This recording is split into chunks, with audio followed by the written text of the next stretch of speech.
Hello everyone, my name is Cheuk and I'm a Year 4 student who study Hotel Operations Management.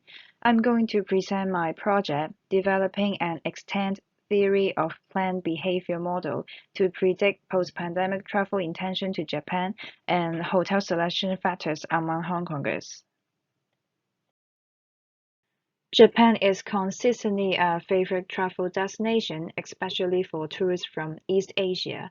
Hong Kong ranks as the fourth largest source market.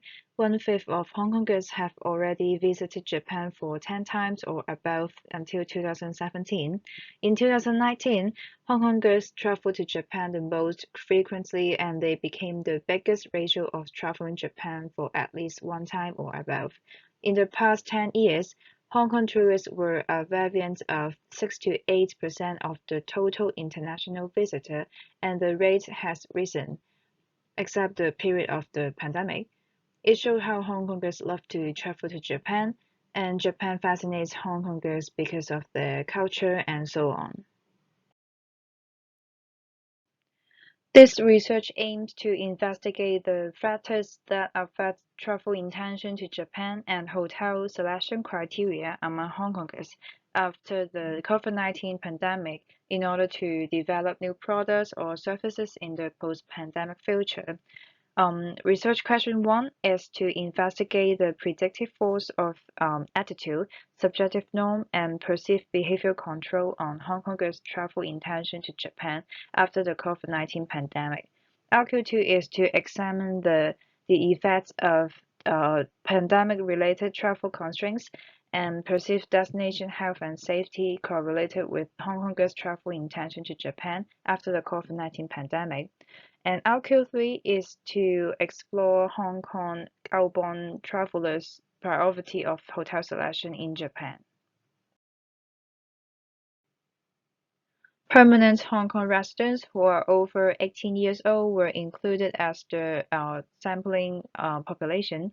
They showed their opinion through a survey, which was designed online in Google Form. Convenience sampling was used to strengthen the accessibility of collecting numerous data simultaneously.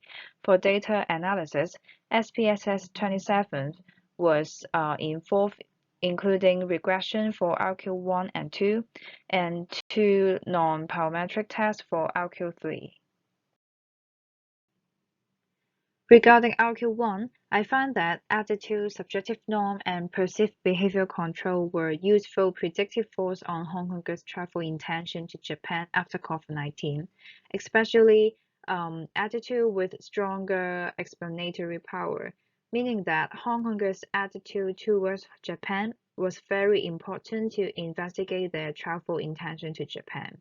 For RQ2, my study shown that perceived destination health and safety moderated relationship between attitude and post-pandemic travel intention positively, reflecting that the much positive the health and safety in Japan perceived by Hong Kongers, the much positive the Hong Kongers range of attitude towards post-pandemic travel intention. Also, it was surprising that pandemic-related travel constraints did not affect Hong Kongers' travel intention to Japan after COVID-19. As for RQ3, Hong Kongers cared about cleanliness the most. I divided the respondents into various groups and examined the significant difference of the priority of hotel selection. Females focused on more surface than males. 18 to 25 and 26 to 35 age groups focus more on value for money. Cleanliness is more important for 18 to 25 group as well. Furthermore, higher income groups pay much more attention on cleanliness and surface.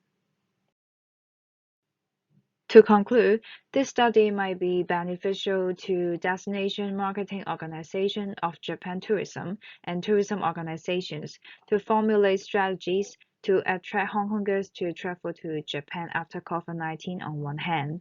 Last but not least, it might also be important for the travel trade industries in Hong Kong, particularly those involved in outbound travel arrangements and tour operations, to design tourism products and services that might stimulate behavioral travel intentions and ultimately transfer into actual buying behavior. Thank you for your time, and that's the end of my presentation.